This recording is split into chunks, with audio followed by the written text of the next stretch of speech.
जय हिंद बच्चों, आइए शुरू हो जाइए हमारे साथ क्वेश्चन बैंक लेकर के। अब आज हम लोग 2018 में पूछे गए प्रश्नों का वस्तुनिष्ठ यानी ऑब्जेक्टिव प्रश्नों को सॉल्व करेंगे और देखेंगे कि 2018 में किस तरह के प्रश्न पूछे गए थे। 2018 में कुछ सवाल थोड़ा सा कठिन पूछे गए हैं, यानी उन विद्यार्थियों को तो अच्छा लगा होगा जिन्होंने निष्ठापूर्वक पढ़ा होगा, और उन विद्यार्थियों के लिए तो काल हो गया होगा जो दूसरे की उम्मीद से जाते हैं। 2018 ईस्वी में पूछे गए सवालों में सबसे पहला सवाल हम उठाते हैं। पहला सवाल है कि चालक पदार्थ से बने असीमित आवेशित पतली चादर। पहले नंबर पदार्थ को देख लो, चालक है। अगर कुचालक होता तो बात कोई और होता, लेकिन ये चालक पदार्थ है और वो भी सरफेस चार्ज है। तो मेटल सरफेस चार्ज के कारण इलेक्ट्रिक फील्ड की इंटेंसिटी आपको बताया गया है कि सिग्मा बटा एप्सिलॉन नॉट होता है। सिग्मा बटा एप्सिलॉन नॉट, यानी इसके लिए ऑप्शन जो हो जाएगा वो बी ऑप्शन कहा जाएगा। दूसरा क्वेश्चन जो है, यही अगर कुचालक पदार्थ का सीट होता तो सिग्मा बटा 2 एप्सिलॉन नॉट होता। दूसरा क्वेश्चन कहता है कि C1 बराबर 2 माइक्रोफराड और C2 बराबर 4 माइक्रोफराड के दो संधारित्रों को श्रेणी में जोड़ा गया है और उनके बीच विभवांतर 1200 वोल्ट आरोपित किया गया है। तो 2 माइक्रोफराड वाले संधारित्र के सिरों के बीच विभवांतर बताना है। 2 माइक्रोफराड और 4 माइक्रोफराड। तो मान लीजिए कि हमारे पहला कैपेसिटर 2 माइक्रोफराड का है और दूसरा कैपेसिटर 4 माइक्रोफराड का है और दोनों को श्रेणी में जोड़ा गया। श्रेणी क्रम में जोड़ने का मतलब एक बिंदु पर दो ही को रखना है और इनके छोरों पर विभवांतर दिया गया 1200 वोल्ट। तो इनके छोर पर विभवांतर दे दिया गया है 1200 वोल्ट। तो आपको बता क्या देना है, तो आपको बता देना है कि इस 2 माइक्रोफराड पर कितना वोल्टेज आएगा। देखो, श्रेणी क्रम की विशेषता होती है कि इसमें वोल्टेज बढ़ता है, वोल्टेज बढ़ता है, आवेश नियत रहता है, आवेश समान रहता है। ये दो विशेषता पर आप ध्यान रखें, रहता है। तो श्रेणी क्रम में है यानी आवेश दोनों ही संधारित्रों पर समान है। संधारित्र के लिए फॉर्मूला जानते हैं, C बराबर Q बटा V। अगर इसको हम ट्रेडिशनल मेथड से बनाएं, पारंपरिक विधि यानी पूरी तरह से लिख जुट करके बनाएं, तो बहुत लंबा समय लगेगा। इसलिए इसको हम शॉर्टली बनाएंगे, ट्रिकली बनाएंगे। ऑब्जेक्टिव प्रश्नों को शॉर्टली और ट्रिकली बनाना आवश्यक है। तो आप यहां ध्यान दो, धारिता बराबर हमने फॉर्मूला पढ़ाया है Q बटा V। धारिता बराबर हमने फॉर्मूला आपको पढ़ाया है Q बटा V। अब हम देखते हैं, चार्ज तो भाई दोनों पर सेम है। चार्ज दोनों पर जब सेम है, चार्ज दोनों ही वस्तुओं पर क्या है, सेम है। इसको हम कहीं एडजस्ट कर दें ताकि हम भी आजाद रहें, ये भी आजाद। चलो यहां लगा लेते हैं। चार्ज दोनों पर सेम है, यानी चार्ज जब दोनों पर सेम है तो इसको कांस्टेंट माना जा सकता है, यानी चार्ज हमारा कांस्टेंट हो गया। तो धारिता और वोल्टेज इस कंडीशन में उल्टा रेशियो हो गया, यानी धारिता और वोल्टेज में उल्टा संबंध हो गया। यहां से एक रिलेशन खोज ली, यानी इसमें अगर धारिता का अनुपात, तो धारिता का अनुपात निकालो, तो धारिता का अनुपात निकालोगे तो 2 और 4 का अनुपात हो जाएगा 1:2। आप अनुपात जानते हो निकालना, तो बहुत आसानी से निकाल सकते हो। 2 में भाग पड़ेगा 2 से तो 1, 4 में 2 से भाग पड़ेगा तो 2। यानी धारिता का अनुपात हो जाएगा 1:2। ये हो जाएगा धारिता यानी कैपेसिटर का अनुपात। अब वोल्टेज जो कह रहा है कि वोल्टेज का जो अनुपात होगा धारिता का उल्टा लिखिए, यानी ये जो वोल्टेज बांटेंगे वह 2:1 के रूप में बांटेंगे वोल्टेज। ये 2:1 के रूप में वोल्टेज बांटेंगे। अब हमें वोल्टेज ही बताना है। 2:1 के रूप में वोल्टेज बांटने का मतलब 2 माइक्रोफराड वाले को 2 वोल्ट मिलेगा तो 4 माइक्रोफराड वाले को 1 वोल्ट मिलेगा। यानी 2 माइक्रोफराड वाले को जितना मिलेगा वह 4 माइक्रोफराड की धारिता से दुगना मिलेगा। यानी इसको मिलेगा वोल्टेज x तो इसको मिलेगा 2x। यानी इसका वोल्टेज अगर हम x मानते तो इसका हो जाएगा 2x। यानी वोल्टेज का रेशियो हो जाएगा 2 माइक्रोफराड के लिए वोल्टेज हो जाएगा 2x और 1 माइक्रोफराड 4 माइक्रोफराड के लिए वोल्टेज हो जाएगा x। ये दोनों को जोड़ करके आपको 1200 के बराबर कर देना है। ये हो गया 1200 तो 3x यानी 2x जोड़ x 3x बराबर 1200 तो x बराबर हो जाएगा 400। x बराबर 400 हो गया मतलब 4 माइक्रोफराड को x वोल्टेज मिलेगा, x मिलेगा यानी 400 और 2 माइक्रोफराड को 2x वोल्टेज मिलेगा यानी 800। यानी इसका ऑप्शन, इसका सही ऑप्शन होगा 800 वोल्ट। 800 वोल्ट आप मिला लेना, किसमें 800 वोल्ट लिखा है। किताब के अनुसार मत चलना, किताब में सुधियां ज्यादा है। इसका अगला क्वेश्चन थोड़ा और बेहतर है। इसका अगला क्वेश्चन थोड़ा और बेहतर है और इस प्रश्न को हमने क्लास में भी सॉल्व किया है। फिर से हम आपको याद दिलाते हुए सॉल्व करेंगे। सवाल को पढ़िए। आप लोगों ने तीसरा सवाल देखा, देख लीजिए, पहले खुद पढ़ लीजिए हमारे साथ में। दिए गए चित्र में यदि आवेश Q पर कुल प्रभावी बल 0 है तो Q/Q यानी कैपिटल Q बटा स्मॉल q का मान बता देना है। एक चित्र दिया हुआ है, चित्र से पता चल रहा है कि चित्र यह वर्ग का है। वर्ग का साइड हमें पता नहीं है तो हमें आजादी है, हम a मान सकते हैं। इसका साइड मान लिया गया a, हालांकि साइड दिया हुआ है r तो r ही लेकर के चलते हैं तो सारा साइड इक्वल साइड होगा। स्क्वायर की प्रॉपर्टी होती, वर्ग का एक गुण होता है। इसके इस कॉर्नर पर स्मॉल q आवेश बैठा है, इस कॉर्नर पर स्मॉल q आवेश बैठा है, यहाँ पर कैपिटल Q आवेश है, यहाँ पर भी कैपिटल Q आवेश है। अब कह रहा है कि कैपिटल Q पर कुल परिणामी बल 0 है। अब कौन से कैपिटल Q पर कुल परिणामी बल 0 है, हम इस पर भी मान सकते हैं, इस पर, जिस पर भी मानोगे रिजल्ट पर कोई असर नहीं पड़ेगा। इसलिए एग्जामिनर ये जो सवाल है वो आपको किसी खास चार्ज की ओर इशारा नहीं किया। हम इस पर मान लेते हैं कि परिणामी बल 0 है। परिणामी बल 0 है तो परिणामी बल 0 कैसे है निकाल कर देखते हैं। सबसे पहले इस चार्ज से इस पर बल निकालेंगे। अगर ये दोनों चार्ज प्लस हुआ तो इन दोनों की वजह से विकर्षण बल होगा और विकर्षण बल उसी रेखा पर होगा जो दोनों चार्जों को मिलाने वाली रेखा होगी। यानी इस रेखा पर विकर्षण बल बाहर लगेगा। किसके कारण? इस चार्ज के कारण इस पर विकर्षण बल बाहर। कूलम्ब का नियम लगाएंगे Q1 को उठाएंगे स्मॉल q, Q2 को उठाएंगे कैपिटल Q और इन दोनों के बीच की दूरी ले लेंगे r और दूरी का स्क्वायर से कर देंगे डिवाइड।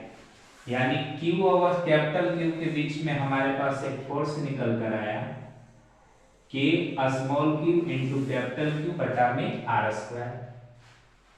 अगर हम इन दोनों के बीच में बल निकालें तो इन दोनों को मिलाने वाली रेखा ये होगी और अगर दोनों प्लस चार्ज है तो विकर्षण बल होगा और विकर्षण बल बाहर हो जाएगा और पुनः बल जो होगा, चूंकि वही शर्त तो वही फॉर्मूला आएंगे, फिर कूलम्ब का नियम लगाएंगे कि चार्ज उठाएंगे स्मॉल q फिर बड़ा चार्ज उठाएंगे कैपिटल क्यू, अब इन दोनों के बीच की दूरी के स्क्वायर से डिवाइड कर देंगे, टी हो गया दूसरा बल।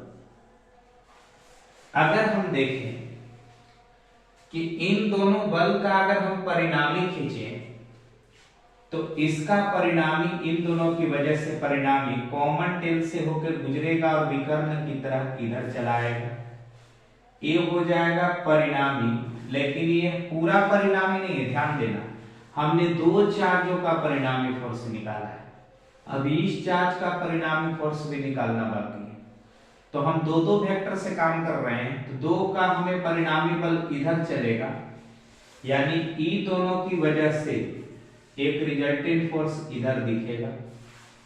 अब ये कितना दिखेगा, ये होगा रिजल्टेंट फोर्स किसके किसके वजह से, 1 और 2 की वजह से। तो आपके लिए लिख रहे हैं 1 और 2 की वजह से। तो यहां पर विकर्षण बल इधर होगा, तो इन दोनों के लिए परिणामी निकालना हो, F1 और F2 के लिए अगर हमें परिणामी निकालना हो तो इसके लिए फार्मूला हो जाएगा, क्योंकि दोनों फोर्स इक्वल है तो हम डायरेक्ट भी फार्मूला लगा सकते हैं। और डायरेक्ट फार्मूला हो जाएगा FR12, यानी पहला और दूसरा चार्ज, इसको हमने पहला चार्ज नाम दिया, इसको हमने दूसरा चार्ज नाम दिया, इसको हमने तीसरा चार्ज नाम दिया, इसको हमने चौथा चार्ज नाम दिया। ठीक है, नाम हम कुछ भी दे सकते हैं।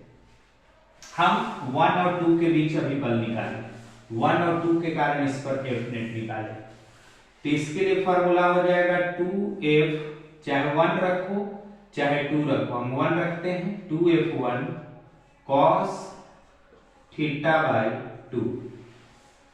F1 F2 तो बराबर है, कोई भी उठा के इसमें वैल्यू रख देंगे 2, F1 उठाएंगे यहां से या यहां से, के स्मॉल क्यू कैपिटल क्यू बटा में आर स्क्वायर, cos F1 और F2 एक दूसरे पर लंबवत है, यानी इनके बीच में एंगल 90 है, तो 90 और बटा 2, cos 90 बटा 2 का मान 1 बटा √2 होता है।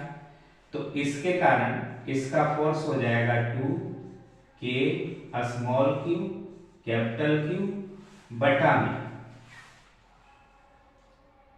√2, इसका मान होगा 1 बटा √2, तो 1 बटा √2 आर स्क्वायर। ई हमने फोर्स निकाला रिजल्टेंट 1 और 2 के कारण। अच्छा, इसके कारण जो इस पर बल लगेगा, ध्यान से सुनना, ई दोनों ने बल लगाया, इसका प्रभाव इधर दिखा, तो ई जो बल लगाएगा इसका प्रभाव इधर दिखना चाहिए, तब जाके पिंड ना तो इधर जाएगा ना तो इधर जाएगा, इसका F नेट शून्य माना जाएगा। फिर से सुनो, अगर ई दोनों का परिणामी इधर जा रहा है तो इसका अकेले का परिणामी इधर जाना चाहिए, तब जाकर रिजल्टेंट शून्य होगा। और साथ में जितना ई दोनों के कारण, ई दोनों मिलकर के जितना बल ये पैदा किए, अकेले ई इतना बल पैदा कर दे और डायरेक्शन उल्टा रख ले, तब जाकर रिजल्टेंट शून्य होगा। बड़ा वेक्टर का खेल खराब है, इसलिए थोड़ा सावधानी से खेला जाता है। तो ये दोनों के बीच हम बल निकालेंगे, ये दोनों के बीच में जब हम बल निकालेंगे तो इसके लिए फॉर्मूला आपके पास निकालना होगा। मान लो कि तीसरा फोर्स निकालने जा रहे हैं, चार्ज के कांस्टेंट, चार्ज पहला भी क्यू दूसरा भी क्यू, अब इन दोनों के बीच की दूरी विकर्ण हो जाएगी, और आप जानते हैं वर्ग का विकर्ण होता है a√2, यानी r√2, यहाँ a नहीं r, अब इसका स्क्वायर। के नॉर्मली सॉल्व करोगे तो हो जाएगा KQ स्क्वायर बटा में 2r, क्या लगता है 2r स्क्वायर, ये हो जाएगा, यानी तीसरा फोर्स हो जाएगा KQ स्क्वायर और बटा में 2r स्क्वायर। परिणामी बल शून्य होने के लिए ई दोनों का परिणामी इधर, अब इसका परिणामी इधर, यानी ई दोनों के बल जितना मिलकर इधर हो रहा है, अकेले इसका बल इधर होना चाहिए, यानी यह जो रिजल्टेंट आपने 1 और 2 के कारण निकाला है वही F3 के बराबर होना चाहिए, तब जाकर परिणामी बल शून्य होगा। तो परिणामी बल शून्य होने के लिए हमने शर्त लिखा कि F3 जो होगा वो बराबर होना चाहिए रिजल्टेंट ऑफ 1 एंड 2। 1 और 2 के रिजल्टेंट के कारण बराबर होना चाहिए। वैल्यू को रख लो, KQ स्क्वायर बटा में 2R स्क्वायर बराबर ये वाला वैल्यू रखो 2K स्मॉल क्यू और बटा में √2R स्क्वायर।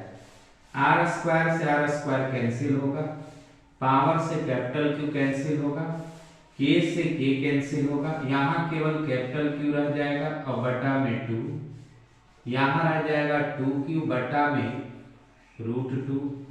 आप चाहें तो √2 से 2 को काट सकते हैं √2 बार में। अब ये समझाने की जरूरत नहीं है कि क्यों, तो इधर हो जाएगा √2 बटा Q। अब देखो हमारे पास आ गया कैपिटल Q बटा 2 बराबर √2 स्मॉल q, कैपिटल Q बटा 2 बराबर √2 स्मॉल q। Q यहाँ लाकर रख दो, 2 यहाँ ले जाकर छोड़ दो, तो Q बटा स्मॉल q बराबर 2√2। यानी तीसरा का आंसर थोड़ा मेहनत करने के बाद आया। एक आध ऑब्जेक्टिव ऐसे आते हैं जिनमें समय जाते हैं, इसीलिए practice man max man perfect. Practice करो। कठिन सवाल है, ज्यादा कठिन तो नहीं है, लेकिन कैलकुलेशन करना है। तो इसका आंसर आ गया बंधु 2√2। 2√2 यही इसका राइट ऑप्शन होगा। 3 सवालों को मैंने सॉल्व किया। अगले सवाल की ओर बढ़ते हैं। इसको एक बार फिर से देख लेना, वीडियो को अभी प्रीमियम में चल रहा होगा। प्रीमियम होने के बाद यह सीधा परमानेंटली अपलोडेड हो जाएगा, तो इसको 1 से 2 बार आप लोग जरूर देखना, क्योंकि इस तरह के सवाल अगर आते हैं तो आपको 1 से 2 बार प्रैक्टिस करना पड़ेगा, 1 से 2 बार देखना पड़ेगा।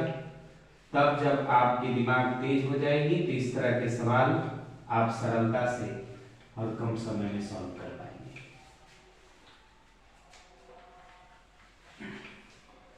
चौथा सवाल की ओर बढ़ते हैं। एक सवाल ने काफी समय लिया। हाँ, जब किसी वस्तु को आवेशित किया जाता है तो उसका द्रव्यमान बढ़ भी सकता है और घट भी सकता है, क्योंकि आवेश उत्पत्ति का कारण है इलेक्ट्रॉन का आना या इलेक्ट्रॉन का जाना। अगर किसी सिस्टम में इलेक्ट्रॉन गया है, उसको नेगेटिव चार्ज कर दिया, तो नेगेटिव चार्ज तो किया ही कहीं, इलेक्ट्रॉन जाने की वजह से उसकी बहुत ही छोटी सी मास बढ़ेगी, और जिससे इलेक्ट्रॉन निकला है उसका मास हल्का घटेगा। तो चार्ज होने पर मास घट भी सकता है, मास बढ़ भी सकता है, लेकिन ये इतना कम प्रभावित होता है कि इसे आप ना भी कर दें तो चलेगा। तो इसमें राइट ऑप्शन आप क्या मारेंगे, बढ़ सकता है या घट सकता है। यानी चौथा का आंसर होगा, हम संकेत में लिख सकते हैं बढ़ सकता है या घट सकता है, बढ़ सकता है या घट सकता है। हाँ, ये थोड़ा रीजनिंग टाइप का क्वेश्चन नहीं है। 5वां नंबर क्वेश्चन देखिए। 5वां नंबर क्वेश्चन क्या कह रहा है? 5वां नंबर क्वेश्चन कहता है कि किसी सूक्ष्म विद्युत द्विध्रुव के मध्य बिंदु से r दूरी पर विद्युत विभव समानुपाती होता है। तो विद्युत विभव इलेक्ट्रिक डायपोल के कारण, विद्युत द्विध्रुव माने इलेक्ट्रिक डायपोल के कारण हमने विद्युत विभव पढ़ाया है V बराबर KP cos थीटा और बटा में r स्क्वायर। तो V किसके समानुपाती हो गया? K हटाओगे समानुपाती हो जाएगा, V जो हो जाएगा वो समानुपाती होगा r स्क्वायर के, यानी 1 बटा r स्क्वायर के। तो इसका सही ऑप्शन होगा 1 बटा r स्क्वायर। कभी कभी कहता है व्युत्क्रमानुपाती किसका होगा, तब तो फिर r स्क्वायर बोल देना, पहले ही से व्युत्क्रमानुपाती बोल दे तो r स्क्वायर बोल देना, समानुपाती बोल दे तब उल्टा बोलना। 6ठा नंबर क्वेश्चन की ओर बढ़िए। 6ठा नंबर क्वेश्चन कहता है मान्यवर, छोड़िए, छठा नंबर क्वेश्चन जो है थोड़ा सा रीजनिंग टाइप का है। कह रहा है प्रभावी धारिता 5 माइक्रोफराड को प्राप्त करने के लिए, प्रभावी धारिता मतलब समतुल्य धारिता, समतुल्य धारिता 5 माइक्रोफराड चाहिए। तो इसके लिए 2 माइक्रोफराड वाले कितने संधारित्र आप उठाएंगे? अब कैसे जोड़ेंगे? कैसे जोड़ने वाली सवाल नहीं है, कितने संधारित्र आप उठाएंगे? 2 माइक्रोफराड यानी सी का मान दिया हमें 2 माइक्रोफराड। अब इस तरह के 2 माइक्रोफराड वाले आपके पास संधारित्र है 4, 5, 10। अब आपको इसको कितने संख्या में आप लोगे ताकि 5 माइक्रोफराड धारिता मिल जाए? तो इसके लिए हम 4 लेंगे। कितना लेंगे? 4। 4 क्यों? तो देखो 2 को हम पैरेलल कर देंगे, तो 2 को पैरेलल कर देंगे तो 2 को पैरेलल हो गया तो ये दोनों हो गया आपस में 2 और 2 4, और 2 को इसी के अंदर सीरीज कर देंगे तो इसी के अंदर सीरीज होगा तो ये 2 और 2 सीरीज में हो गया 1, सीरीज में जुटा तो 2 और 2 यानी 2 में 2 से भाग पड़ गया तो 1, और बगल ऊपर नीचे 2 का है, 2 माइक्रोफराड का, 2 माइक्रोफराड का, तो 2 1 3 और 2 5, यानी हमारे पास कुल कितने संधारित्र हो जाएंगे? 1 2 3 4, यानी छठा का राइट आंसर होगा, छठा का राइट आंसर होगा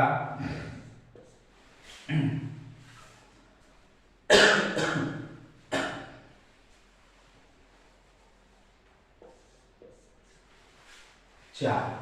छठा का राइट आंसर होगा 4। 4 संधारित्रों को हम इस तरह से जोड़ करके 5 माइक्रोफराड प्राप्त कर सकते हैं। यदि संधारित्र 2 माइक्रोफराड का है और 4 को मिल जाए तो हम इस तरह से अगर जोड़ेंगे तो इसका समतुल्य प्रभाव 5 माइक्रोफराड के बराबर होगा।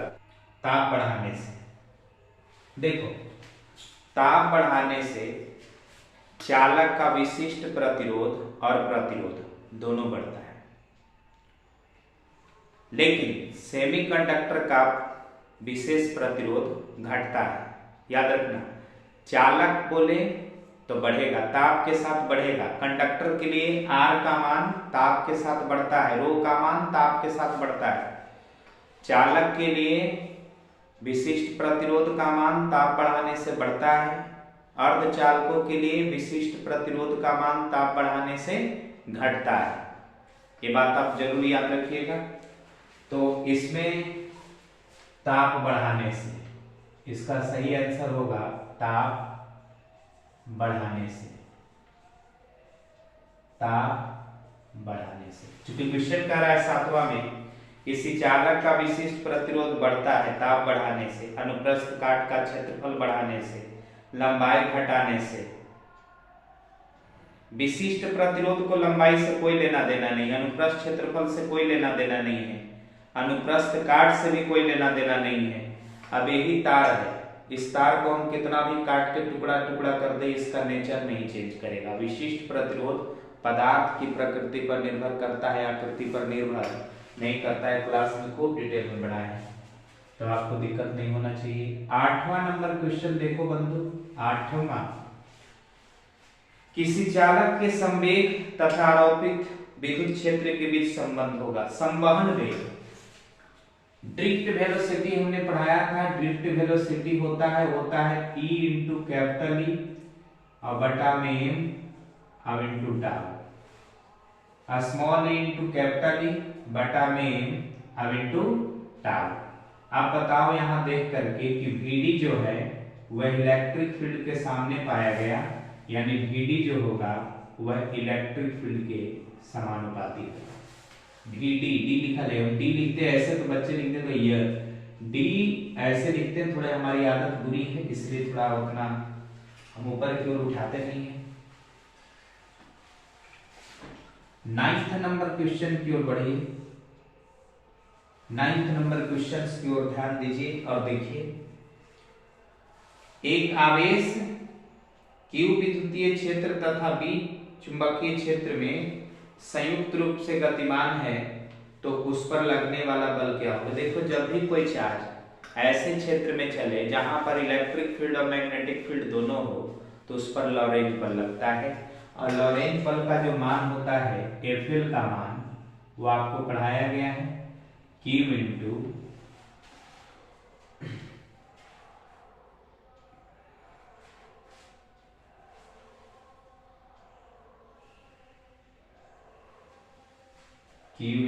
E vector plus V vector cross B vector. आप अपना फेयर में देख लेना, लॉरेंट बल हमने आपको पढ़ाया है। तो जब भी कोई चार्ज विद्युत चुंबकीय क्षेत्र में चलेगा तो उस पर लॉरेंट बल रहेगा, और लॉरेंट बल का एक फॉर्मूला इतना ही होता है। फिर कह रहा है कि 1/2 एप्सिलॉन इलेक्ट्रिक फील्ड का स्क्वायर के विभेद सूत्र। 11 नंबर क्वेश्चन, नहीं सॉरी 9 नंबर हो गया, 10वां नंबर क्वेश्चन देखिए। 10वां नंबर क्वेश्चन को देख लो, बढ़िया से देख लो। एम चुंबकीय आघूर्ण छड़ के दो समान टुकड़े में तोड़ा जाता है तो प्रत्येक नए टुकड़े का चुंबकीय आघूर्ण क्या होगा? मैग्नेटिक डाइपोल मोमेंट क्या होता है? ये मान लो कि हमारे पास एक रड मैग्नेट है, इस रड मैग्नेट की लंबाई L है। अब इसका पोल स्ट्रेंथ है P, प्लस में या माइनस में, इसका भी पोल प्लस है P। तो मैग्नेटिक डाइपोल मोमेंट जो होता है वो m होता है। m के लिए हमें P का स्ट्रेंथ लेना पड़ता है और दोनों के बीच की, दोनों ध्रुवों के बीच की दूरी, यानी m बराबर P इंटू L। प्रश्न कह रहा है कि छड़ को दो बराबर हिस्से में तोड़ दिया, तो छड़ को दो बराबर हिस्से में तोड़ने का मतलब लंबाई को आधा कर दिया। लंबाई आधा होने से पोल के स्ट्रेंथ पर कोई असर नहीं पड़ेगा, तो लंबाई अगर आधा भी कर दें तो लंबाई आधा होने से सीधा मोमेंट ऑफ मैग्नेटिक मोमेंट जो होगा वह आधा हो जाएगा, यानी लंबाई आधा मोमेंटम भी आधा, momentum sorry magnetic dipole moment भी आधा, यानी इसका आंसर हो जाएगा m/2। m/2 अगर 3 बराबर टुकड़े में तोड़ता तो m/3, 4 बराबर टुकड़े में तोड़ता m/4। ठीक है ना। 11 नंबर क्वेश्चंस की ओर बढ़िए। 11 नंबर क्वेश्चंस पर हम ध्यान देते हैं। 11 number questions,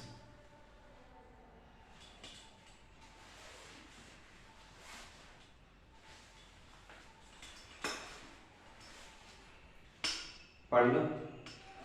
1/2 epsilon not E square के विभेद सूत्र समतुल्य विमा की राशि है। देखो 1/2 एप्सिलॉन नॉट और E का स्क्वायर, इसको कहते हैं इलेक्ट्रिक फील्ड की एनर्जी डेंसिटी, इसको बोलते हैं इलेक्ट्रिक फील्ड की एनर्जी डेंसिटी। और 1/2 B स्क्वायर बटा में म्यू नॉट को बोलते हैं मैग्नेटिक फील्ड की एनर्जी डेंसिटी। इलेक्ट्रोमैग्नेटिक वेव में ये दोनों को मैंने पढ़ाया है, और चूंकि दोनों ही एनर्जी डेंसिटी है तो दोनों का डायमेंशन फॉर्मूला आपस में क्या होंगे? बराबर होंगे। तो इसको याद रखना है। 12 नंबर क्वेश्चन थोड़ा मजेदार है। 12 नंबर क्वेश्चन, 12 नंबर क्वेश्चन थोड़ा अच्छा है। अच्छा इसलिए है क्योंकि इसमें माइंड लगाना है। अब माइंड लगाने के लिए माइंड होना चाहिए, माइंड होने के लिए मेहनत करना चाहिए।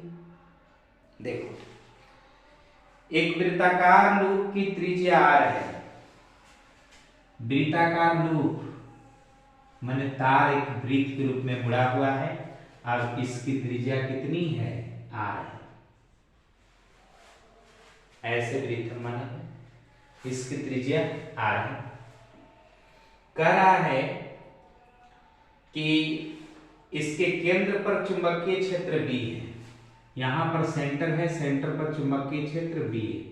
अच्छा, केंद्र पर चुंबकीय क्षेत्र तो हम लोग जानते हैं म्यू नॉट I बटा में 2r होता है। डिवो-सावर्त के नियम से वृत्तीय धारावाही चालक के कारण वृत्त के केंद्र पर बनने वाले चुंबकीय क्षेत्र का मान आपको पढ़ाया गया है। B बराबर म्यू नॉट I बटा में 2r, ये हम जानते हैं। ये दिया है ये हमने लिखा है अपने मन से, ये हम जानते हैं, वी नो, हमने जानी थी। अच्छा, इसके बाद फरमाइश क्या कहा? कहा कि वृत्त के अक्ष पर उसके केंद्र से कितनी दूरी पर चुंबकीय क्षेत्र बी का 8 भाग हो जाएगा। मैंने इसके केंद्र से अक्ष पर, तो इसके केंद्र के अक्ष पर, इसका केंद्र अक्ष कौन होता है? कल्पना करो, थोड़ा वृत्त को हम ऐसे बना रहे हैं, अंडाकार। मैंने क्लास में समझाया था कि वृत्त यदि अंडाकार बना दे तो समझ ऐसे वृत्त बनल है। ऐसा इसलिए कहते हैं ना क्योंकि इसका इमेज जैसा दिखता है, देखना ध्यान से, अगर बन पाए तो देखो। ऐसे अगर वृत्त रख रहे तो इसका जो अगर इमेज देख पा रहे होगे ना, वो आपको लगभग इस तरह का दिख रहा होगा। तो ऐसे वृत्त रखे हैं, ये वाला वृत्त के एक्सिस, ये तो एक केंद्र है, अब इसके केंद्र से वो लाइन जो ऐसे जाएगा वो एक्सिस कहलाता है। ये वृत्त है, वृत्त के केंद्र से लंबवत जो लाइन जाएगा ऐसे, वो कहलाएगा एक्सिस।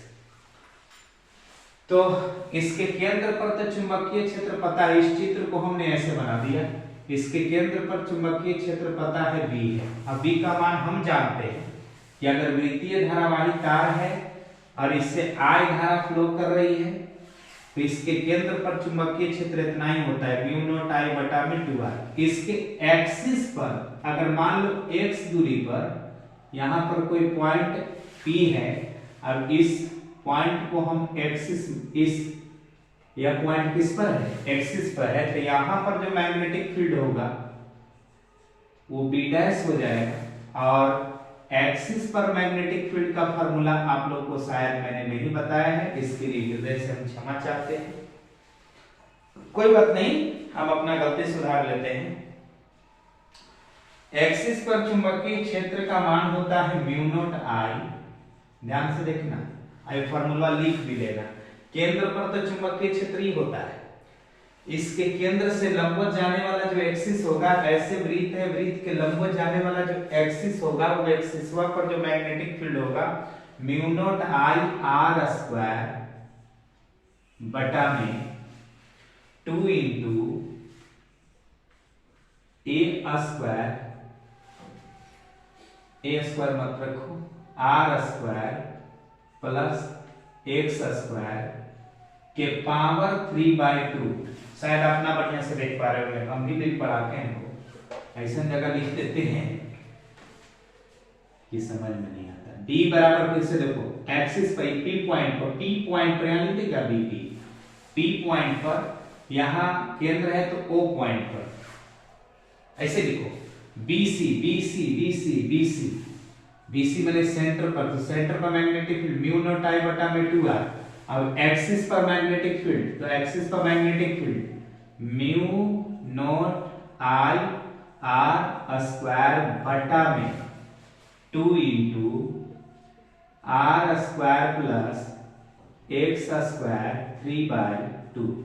पहले नंबर कृपा करके फॉर्मूला उतार लो, ये फॉर्मूला उतार लीजिए तो बनाते हैं। अब ये दोनों के माध्यम से हम सॉल्व कर देंगे। प्रश्न कह रहा है कि कितना दूरी पर जो एक्सिस पर मैग्नेटिक फील्ड होगा यानी BP जो होगा वह केंद्र पर के मैग्नेटिक फील्ड का 8 हिस्सा हो जाएगा। तो केंद्र पर के मैग्नेटिक फील्ड यानी BC का 1/8 भाग रह जाएगा, यानी BC का 1/8 भाग रहेगा। तो BC यानी B, अब BC कितना दिया है, यानी केंद्र पर मैग्नेटिक फील्ड B दिया है, हम जानते कितना है।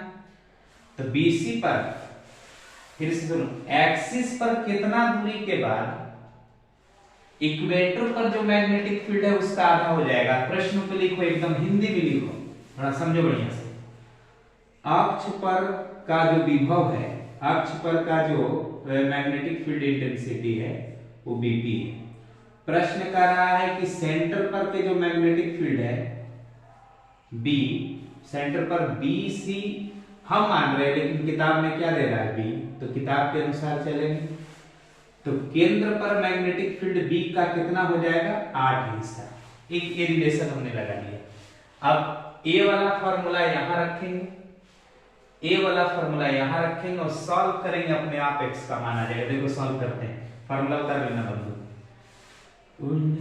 रख में mu naught I R square बटा में 2 into R square plus X square 3/2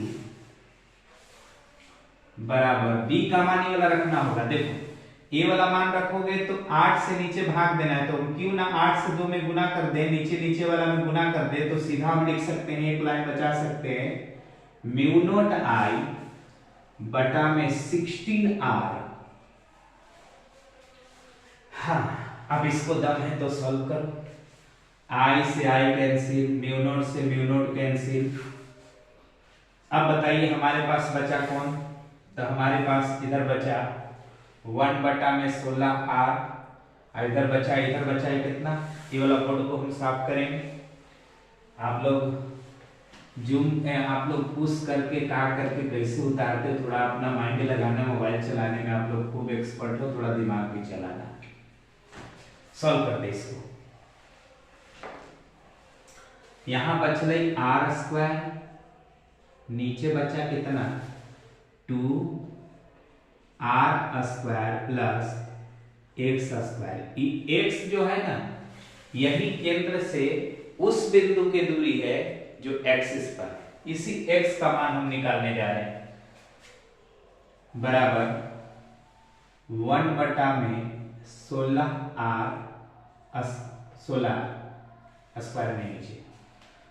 इसको हम गुना करें तो इसमें से गुना करेंगे तो ये रह जाएगा 2 into R square plus X square, इधर हो जाएगा 16r के पावर 3 गुना होगा।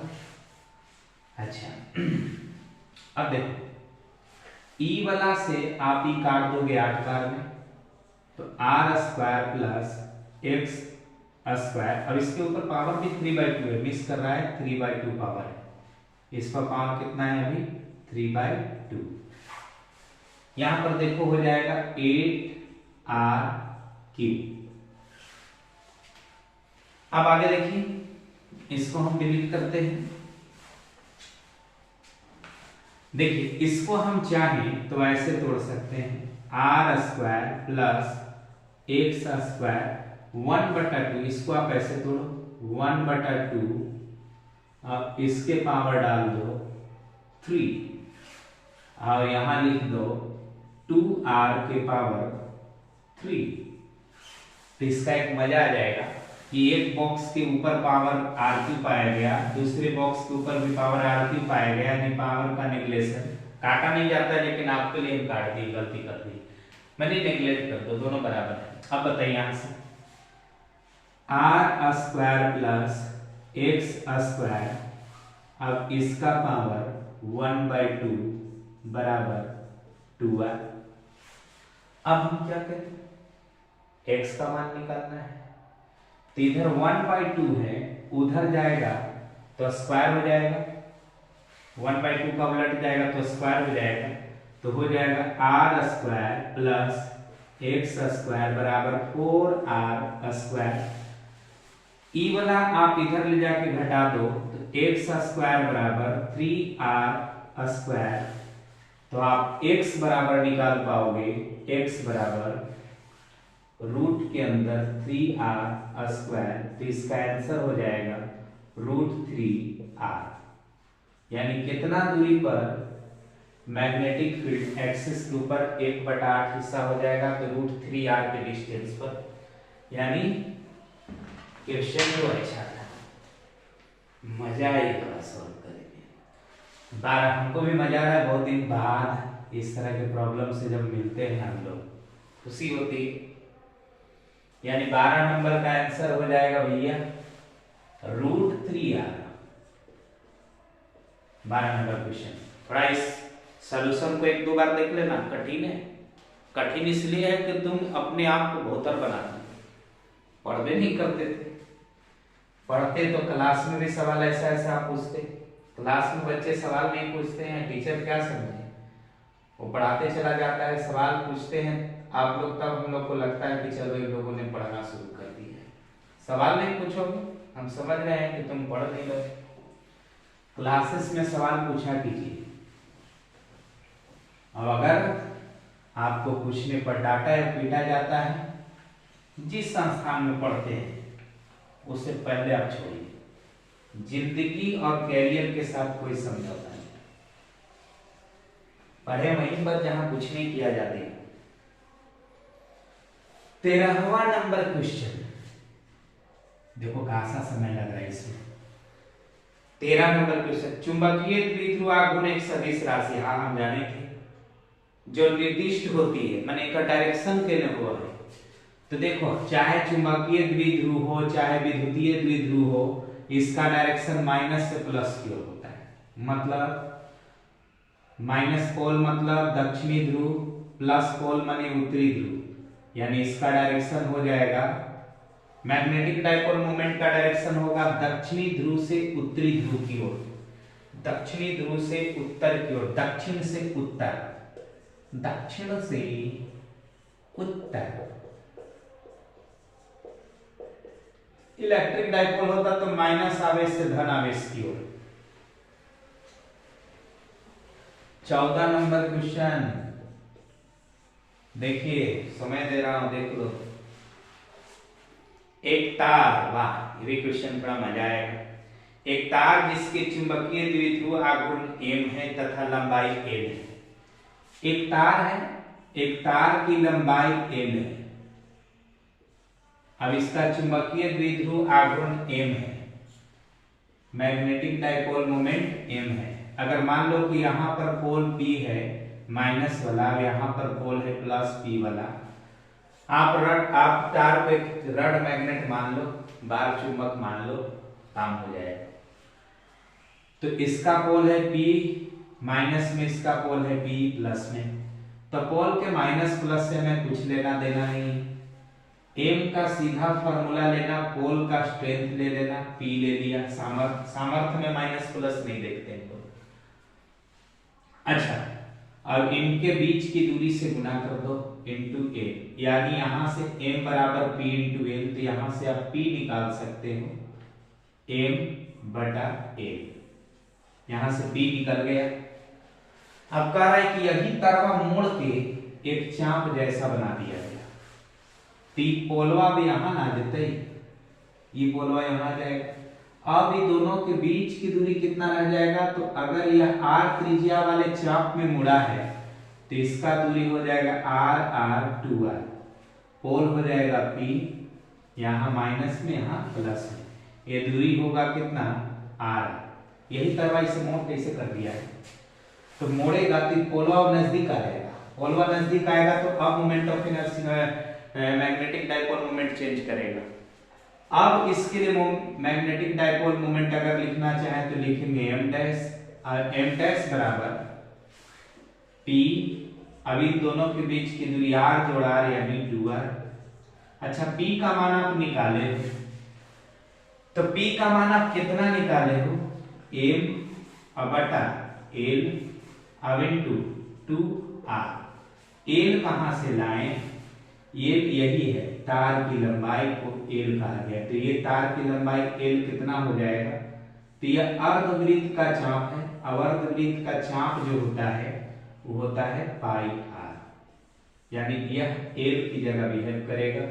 तो l का मान रख देंगे m बटा में, l का मान रखेंगे पाई r, अब पहले से होगा 2r, r से r कट गया तो m डैश, यानी अब जो नया मैग्नेटिक डाइपोल मोमेंट बना वो बना m बटा 2m बटा पाई, 2m बटा पाई, यानी इसका राइट ऑप्शन हो जाएगा 2m बटा पाई। कितना प्यारा क्वेश्चन। हम तो कहते हैं बिहार बोर्ड से ऐसे ही कुछ क्वेश्चन डाला करें ताकि बच्चे पढ़ें, खाली यूनिट और डायमेंशन भर देते हैं और इतने इजी एग्जाम हो गए हैं कि बच्चों को पढ़ने की जरूरत नहीं है। अगर थोड़ा सा भी कठिनता आ गई ना तो आज जो मोबाइल चला करके आप टिकटॉक बना रहे हो ना, भूल जाओगे, मैं बता रहा हूं। 15 नंबर क्वेश्चन पर ध्यान दीजिए। 15 नंबर क्वेश्चन आपको डिफरेंशिएशन आता है तो कोई बात नहीं, कह रहा है कि फाई का मान, मैग्नेटिक फ्लक्स फाई के रूप में दिया हुआ है। 15 नंबर क्वेश्चन को पढ़ देते हैं। एक बंद परिपथ का प्रतिरोध 10 ओम है, रह दीजिए, यानी R है 10 ओम, 10 ओम। इस परिपथ में t समय तक चुंबकीय फ्लक्स फाई से परिवर्तित होती है। फाई एक सूत्र से बदल रहा है, सूत्र है 60² माइनस 5t और प्लस 1। इस सूत्र के अनुसार मैग्नेटिक फ्लक्स बदल रहा है। t बराबर 0.25 सेकेंड में, 0.25 सेकेंड में प्रवाहित धारा निकालना है। क्या निकालना है? प्रवाहित धारा निकाल देना है, यानी I = 1। बंधु, सबसे पहले तो मैग्नेटिक फ्लक्स से आपको वोल्टेज निकालना होगा, वोल्टेज यानी EMF। तो EMF निकालेंगे तो फार्मूला लगाएंगे d∅/dt। ऐसे तो होता है -d∅/dt, लेकिन चूंकि हम मैग्नीट्यूड को कैलकुलेट करने जा रहे हैं तो इसमें माइनस प्लस करने की आवश्यकता नहीं है। फाई का मान ये रखोगे तो डायरेक्ट डिफरेंशिएट करो, इंटर पास होने वाले हो। 6 दूनी 12t -5। ई का मान इतना आया। टाइम आपके पास ये वाला है, टाइम यहां रख दो, तो टाइम रख दोगे 12 गुने 0.25 का मतलब 1/4। 0.25 का मतलब देख लो, 0.25 का मतलब अगर पूछे दशमलव हटाएंगे, 100 से भाग देंगे, 25 चौके 100 यानी 1/4। थोड़ा ऐसा भी याद रखो, आगे रेलवे बैंकिंग की तैयारी करोगे ना तो ये सब काम आएगा। यानी 0.25 हम 0.25 रखेंगे तो थोड़ा कैलकुलेशन टफ होगा, इसलिए हम डायरेक्ट रख देते हैं 1/4। अब -5। अच्छा, माइनस में आ गया, मोड लगा के काम कर लो भाई मोड लगा के काम कर लो। माइनस आ जाए ना, मोड लगा लो, चलाकी जरूरी है। 4 तिहाई 12, यानी 3 में से 5 गया, 3 में से 5 गया, ऐसे तो आएगा -2 का मोड यानी 2 वोल्ट। तो हमारे पास E के रूप में आ गया 2 वोल्ट और R का मान है 10। तो I का मान तो हम निकाल ही सकते हैं V/R। V के जगह पर ही E होता है, EMF 2 रख दूंगा, R का मान 10 रख देंगे, तो सॉल्व करने के बाद 0.2 एम्पियर हो जाएगा। इसका आंसर 15वां क्वेश्चन का आंसर 0.2 एम्पियर। सवाल को रिपीट कर लेना। अगर आप माइनस लगा के काम करते तो एक काम मोड डालने की जरूरत नहीं था, माइनस लगा के काम करते तो नहीं लगाए थे।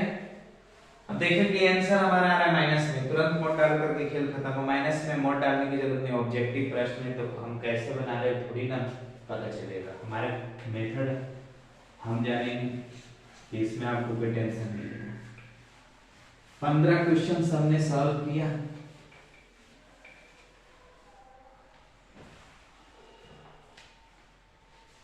सोलह नंबर क्वेश्चन पर आएंगे बंधु, 16 नंबर क्वेश्चन। हाँ, किसी प्रत्यावर्ती परिपथ में धारा I बराबर 5 cos ω t। I बराबर धारा दिया है 5 cos ω t, सही बात है। और वो विभव दे दिया है 200 sin ω t। अब देखो, ये दोनों को आप ध्यान से देखने के बाद आप ये बता सकते हो कि एक कोस में एक साइन है, इन दोनों के बीच में फेज डिफरेंस, कोस और साइन के बीच में फेज डिफरेंस यानी कालांतर जो होता है वो π/2 होता है, याद रखना। क्योंकि साइन में 90 जोड़ते हैं कोस बनता है, कोस में 90 जोड़ते हैं साइन बनता है।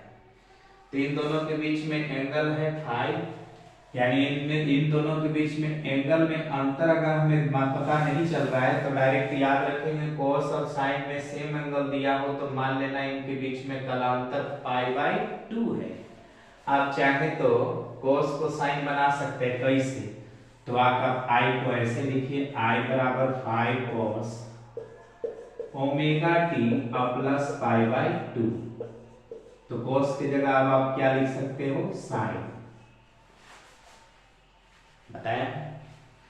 अब देखिए भी का फॉर्मूला हमारा चेंज नहीं करना है, 200 साइन ओमेगा टी। अभी दोनों के बीच में एंगल का अंतर देख लो, π/2 ही निकल रहा है, π/2 ही निकल रहा है, यानी कलांतर π/2 है। तो cos फाइ यानी शक्ति गुणांक हो जाएगा 0,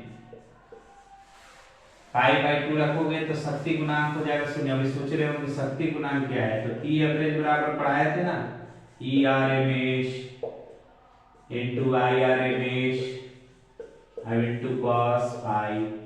अब cos फाइ का मान 90 रखोगे, फाइ का मान 90 रखोगे तो पूरा का पूरा पावर 0 हो जाएगा, यानी इसका सही आंसर होगा 0। परिपथ की शक्ति कितनी होगी, शक्ति हानि यानी पावर होगा 0, पावर होगा 0। 17 नंबर क्वेश्चन, 17 नंबर क्वेश्चन पर बंधु आपको याद रखने वाला क्वेश्चन है, इसलिए कुछ मान हमने आपके लिए लिख दिया है, याद रखोगे तो इस तरह के अगर दोबारा क्वेश्चन पूछेंगे तो आपको बताने में सुविधा होगी। हाइड्रोजन स्पेक्ट्रम में कुल 5 श्रेणियां हैं जिन्हें लाइमन, बामर, पाश्चन, ब्रैकेट और फुंड कहते हैं। जब इलेक्ट्रॉन पहले कक्षा में जंप करता है तो पहले कक्षा के लिए जो एनर्जी निर्धारित की जाती है वो होती है -13.6 इलेक्ट्रॉन वोल्ट, और पहले कक्षा में आने वाले इलेक्ट्रॉन से जो निकलती है एनर्जी वह बनाती है लाइमन श्रेणी। दूसरी कक्षा के लिए एनर्जी लेवल है -3.4 इलेक्ट्रॉन वोल्ट, और दूसरी कक्षा में इलेक्ट्रॉन जंप करेगी तो बामर श्रेणी प्रदान करेगा। तीसरी कक्षा में इलेक्ट्रॉन जंप करेगा, तीसरा कक्षा में एनर्जी -1.5 इलेक्ट्रॉन वोल्ट, और तीसरा कक्षा में यदि इलेक्ट्रॉन जंप करता है तो पाश्चर श्रेणी बनाता है। चौथे कक्षा में जंप करता है तो ब्रैकेट, पांचवें कक्षा में जंप करता है तो फुंड। सबका एनर्जी लेवल लिखा हुआ है, याद रखिएगा। ये जो पहला है वो अल्ट्रा वायलेट है यानी पराबैंगनी, दूसरा जो है पहला है अल्ट्रा वायलेट, ई व्यक्ति लिख दे रहे हैं, आप समझ जाना अल्ट्रा वायलेट। दूसरा जो है वो विजिबल है माने दृश्य प्रकाश, विजिबल।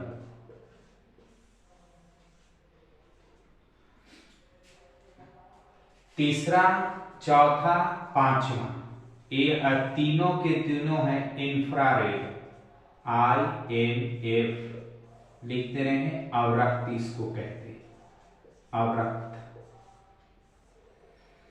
तो प्रश्न है 17 में प्रश्न पूछा है कि -13.2 किलो इलेक्ट्रॉन वोल्ट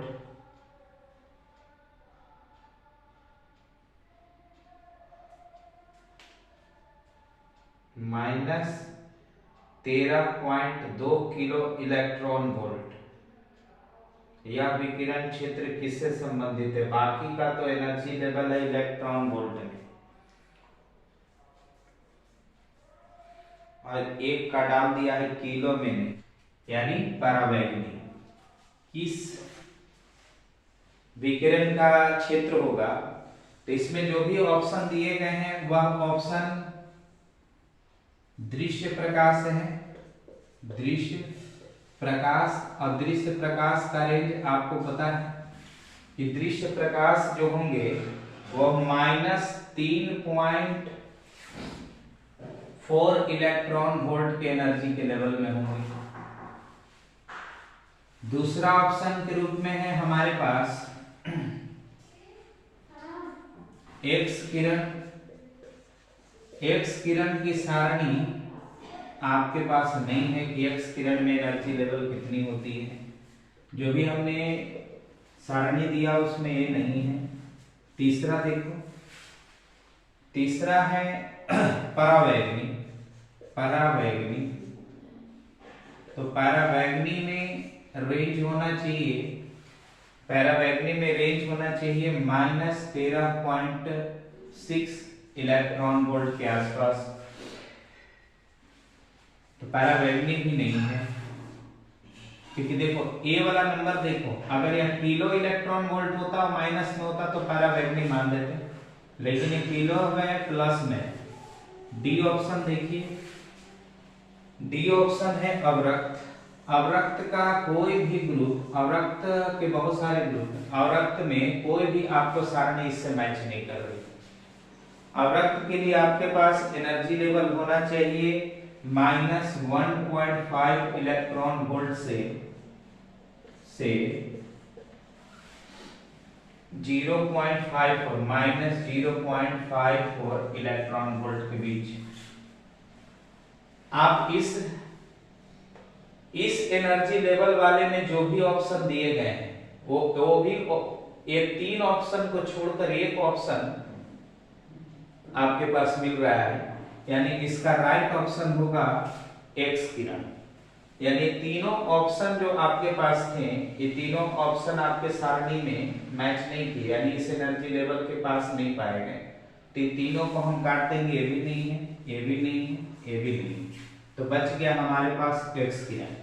थोड़ा सा डाउट ये है कि यह एवन प्रकाशन का गोल्डन, एवन का है गोल्डन पब्लिशर्स, क्या बोलते हैं इसको, गोल्डन प्रकाशन का किताब है। अब इसमें अशुद्धियां ज्यादा है, तो अशुद्धियां ज्यादा होने के कारण डाउट हो जाता है।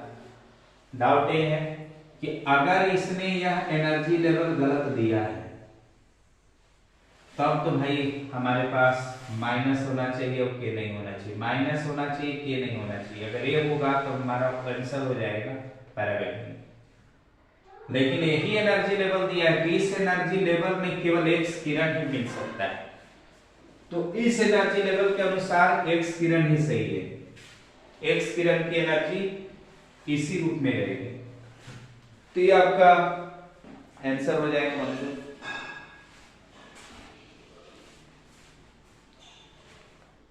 देखिए 18 नंबर क्वेश्चंस पर ध्यान दीजिए। एक संयुक्त सूक्ष्मदर्शी के अभिदृश्यक लेंस से बना प्रतिबिंब।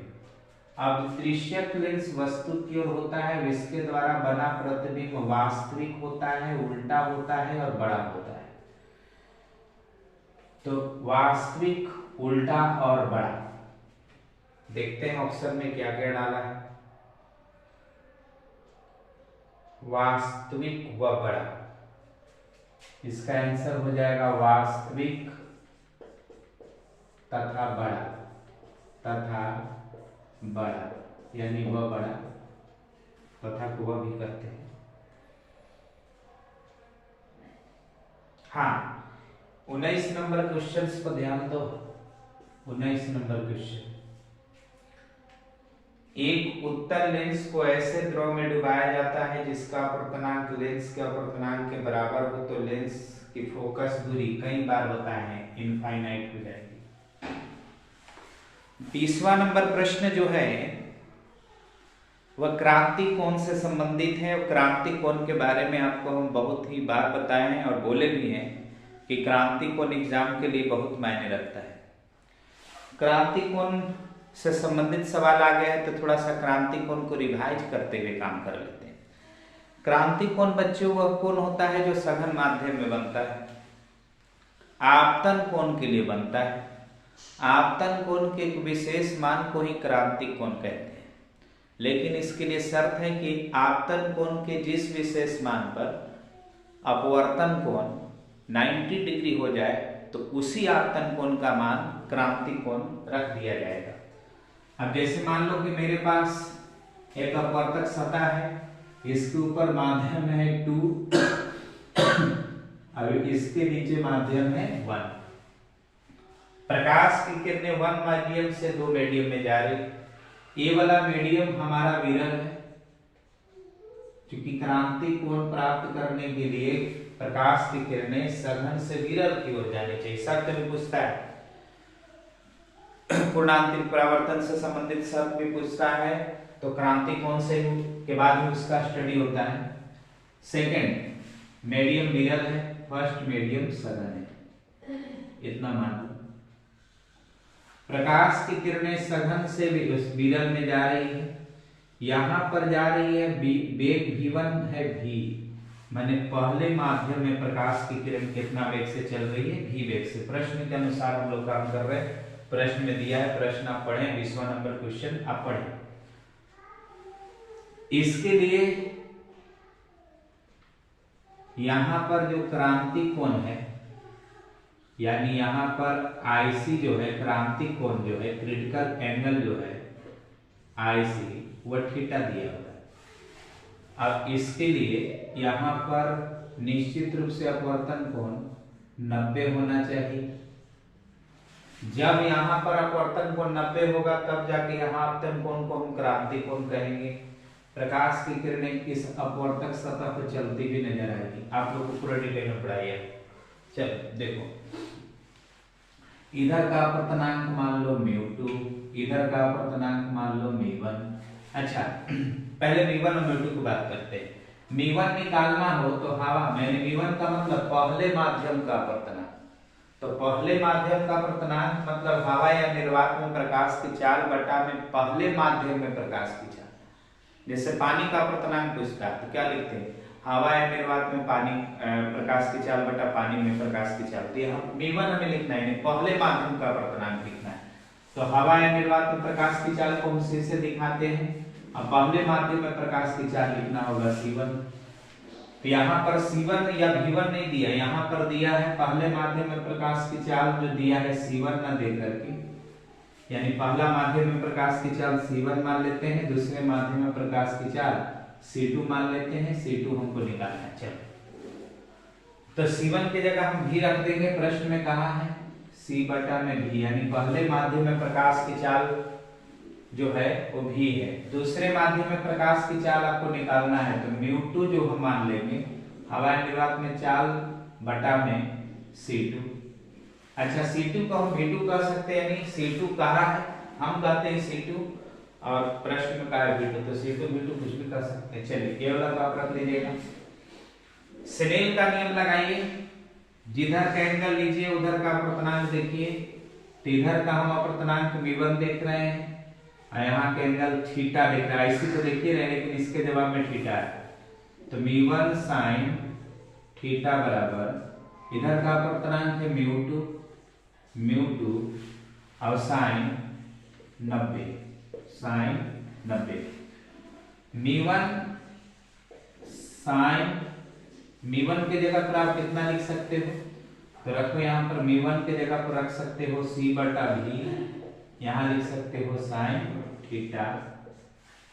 इधर μ2 के जगह पर कितना रख सकते हो, C बटा C2, और sin 90 का मान खत्म, 90 का मान तो 1 होता है, C से C कट गया, C से C कट गया, तो sin थीटा बटा V बराबर 1 बटा में C2।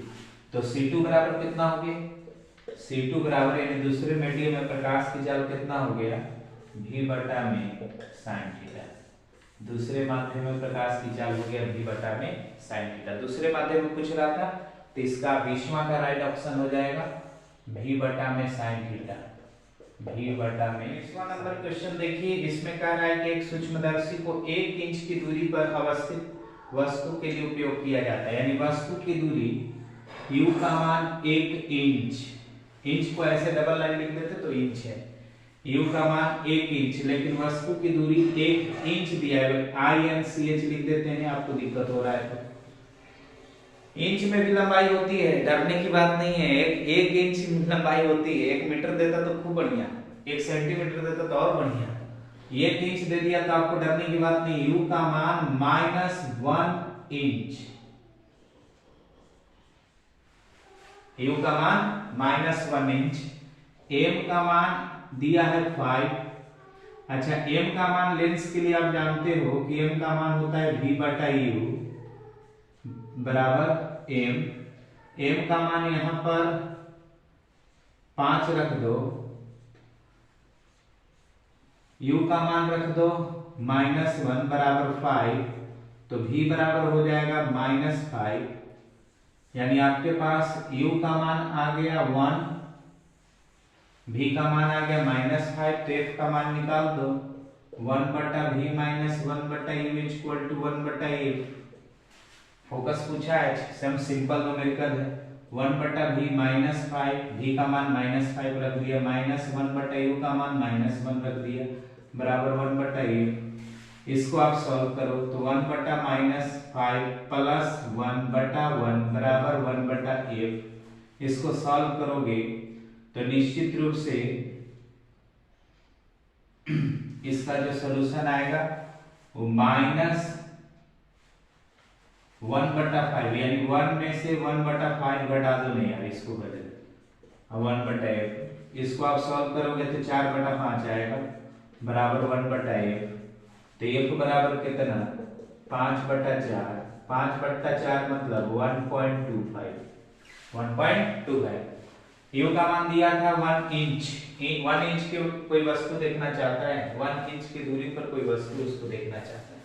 तो 21वां नंबर प्रॉब्लम तो हल्का था, एकदम आसान सा 1.25, इसका आंसर होगा 1.25। चलिए अगला देखते हैं, तेजी से थोड़ा काम करते हैं क्योंकि समय काफी हो गया है। दूरदृष्टि दोष को दूर करने के लिए उपयोग किया जाता है उत्तल लेंस, यानी 22वां का उत्तल लेंस, दूरदृष्टि दोष है उत्तल लेंस। 23वां देखो, 23वां ऐसा बोर्ड साफ कर देते हैं, सॉल्व कीजिएगा। ये बहुत हल्का क्वेश्चन था न्यूमेरिकल, इसलिए हमने इसको रफली बना दिया। अगर इस तरह का न्यूमेरिकल नहीं बनता है तो हम क्या करें, आपसे बनना चाहिए। चलो तेजी से देखते हैं। किसी प्रिज्म पर एक वर्णीय प्रकाश आपतित होता है तो निम्नलिखित में से कौन सी घटना होगा, केवल विचलन होगा, केवल विचलन। 23 नंबर विचलन। अगर सफेद प्रकाश पड़ता तो 7 रंग में विभक्त होगा, सिंगल लाइन। अगर कोई एक वर्णीय प्रकाश पड़ता है तो केवल डेविएट करता है। 23वां। 24वां देखो, 24 नंबर कहता है प्रकाश तंतु संचार निम्न में से किस घटना पर आधारित है। पूर्ण आंतरिक परावर्तन कितने बार पूछा है, TIR किया जाता है। 2 समीकरण है आपके पास, देखो ये 2 समीकरण जो है वो वेव समीकरण है। y1 बराबर, पहला समीकरण दिया है 4 sin ओमेगा t, दूसरा समीकरण दिया है 3 sin, दूसरा जो समीकरण दिया है वो 3 cos ओमेगा t है। अब इन दोनों का इंटरफेरेंस हो रहा है तो इससे मैक्सिमम एम्पलीट्यूड कितना होगा। देखो पहला का एम्पलीट्यूड है 4 और दूसरा का एम्पलीट्यूड है 3, लेकिन हमने आपको पढ़ाया है कि 2 तरंग है जिनके एम्पलीट्यूड अगर A1 तथा A2 हो, A1 तथा A2 हो एम्पलीट्यूड, तो परिणामी एम्पलीट्यूड जो होगा वो एक फार्मूला के तहत चलेगा, √A1 square plus A2 square plus 2A1 into A2 cos phi. Phi है दोनों के बीच का फेज डिफरेंस, फाई है दोनों के बीच का फेज डिफरेंस। अब देखो y1 तो A1 तो पता है कि A1 है 4, ये हमारा A1 है, और A2 है 3, ये हमारा A2 है। तो A1 A2 तो पता चल रहा है, फेज डिफरेंस कैसे पता चलेगा। तो देखो फेज डिफरेंस बहुत सिंपली है, साइन और कॉस के बीच में 90 का एंगल का अंतर होता है, इसीलिए इनके बीच का फेज डिफरेंस देखना। पहला समीकरण अगर साइन में हो, दूसरा समीकरण अगर कोस में हो, तो उनके बीच में फेज डिफरेंस पूछने की भी जरूरत नहीं है। दोनों का यहाँ का एंगल आपको मैच कर रहा है, तो साइन और कोस के बीच में फेज डिफरेंस 90 का होता है, यानी फाई हो गया 90, पाई बाय 2 यानी 90, और 90 हो गया तो cos फाई 90 रखोगे तो cos फाई का मान तो 0, तो यानी वाला पूरा टर्म हो जाते 0, तो बचेगा कितना, तो AR बराबर बन जाएगा under root A1 square plus A2 square, यानी 4 का स्क्वायर जोड़ 3 का स्क्वायर 16 जोड़ 9, 16 जोड़ 9 यानी रूट 25 और रूट 25 का वर्गमूल 5, यानी इसका राइट ऑप्शन होगा 5, इसका राइट ऑप्शन होगा 5। 26 नंबर क्वेश्चन की ओर हम लोग बढ़ते हैं। 26 नंबर क्वेश्चन की ओर बढ़िए।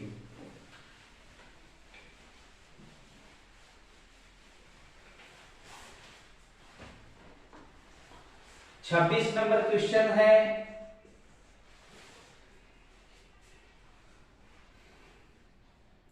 कि तरंग का कलांतर फाई तथा पथांतर डेल्टा एक्स के बीच संबंध है।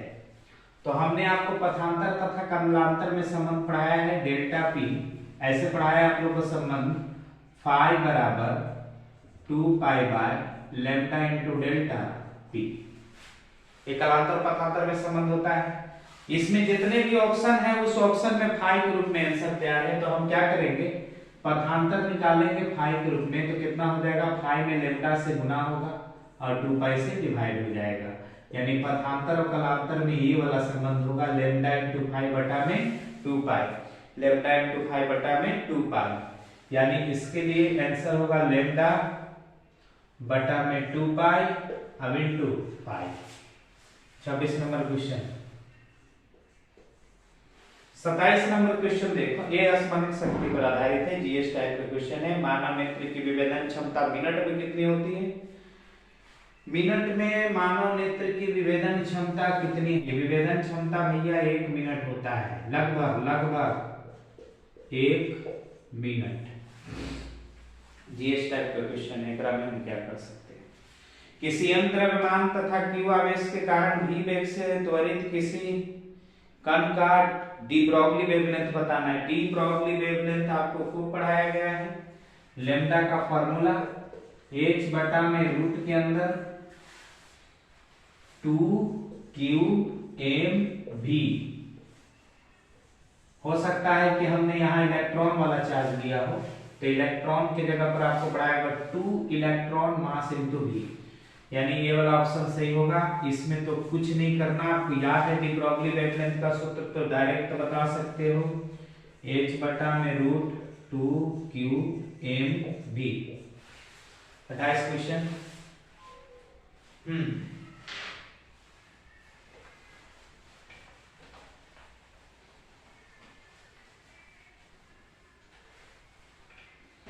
29 नंबर क्वेश्चंस।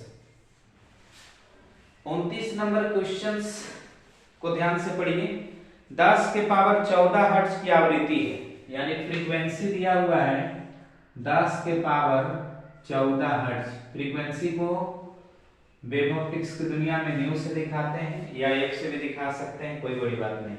और टोटल एनर्जी दिया हुआ है, टोटल एनर्जी इनेट माने कुल ऊर्जा दिया हुआ है 6.62 जूल, 6.62 जूल।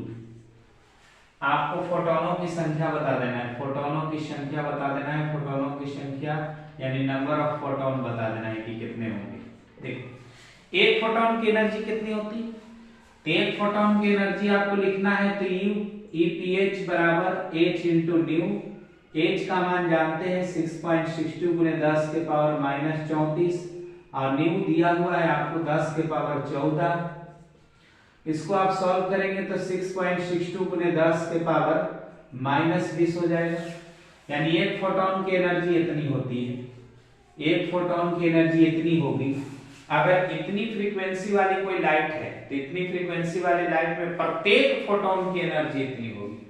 अब बताओ फोटोनों की संख्या बताना है, तो फोटोनों की संख्या बताना है तो कुल ऊर्जा में एक फोटोन की एनर्जी से डिवाइड कर दो, कुल ऊर्जा में एक फोटोन की एनर्जी से भाग दे दो, ठीक है ना। अब जैसे मान लीजिए किसी ने कह दिया क्या करना है, सिंपल चीज है,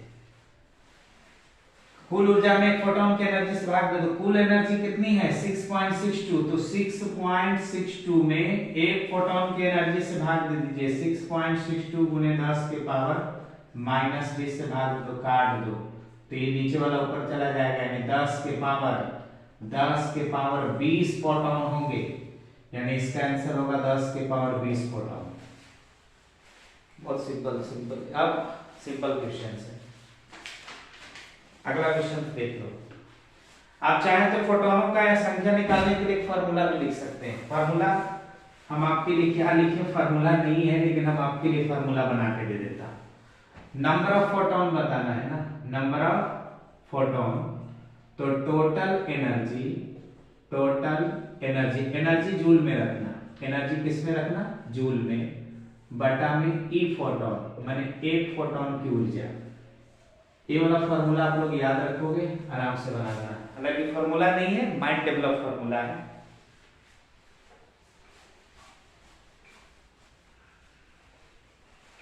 तीस नंबर क्वेश्चंस पर ध्यान दीजिए, 30 नंबर क्वेश्चंस पर ध्यान दीजिए।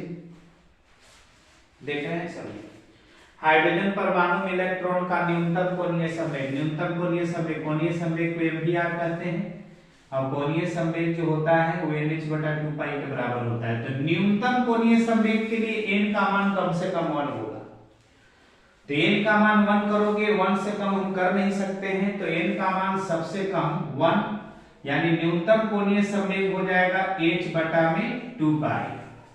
झटके से सॉल्व कर दो, h/2π।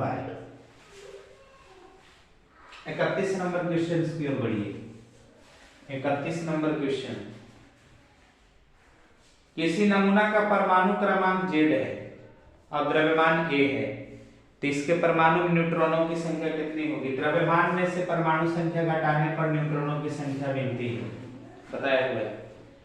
नाभिक में अभिक्रिया के संरक्षण के दौरान कौन सी भौतिक राशियां संरक्षित रहती है, ये तो आपको पता होना चाहिए। चार्ज हमेशा कंजर्व रहता है, तो चार्ज कंजर्वेशन प्रिंसिपल के आधार पर या चार्ज कंजर्वेशन लॉ के आधार पर हम इसको लिख सकते हैं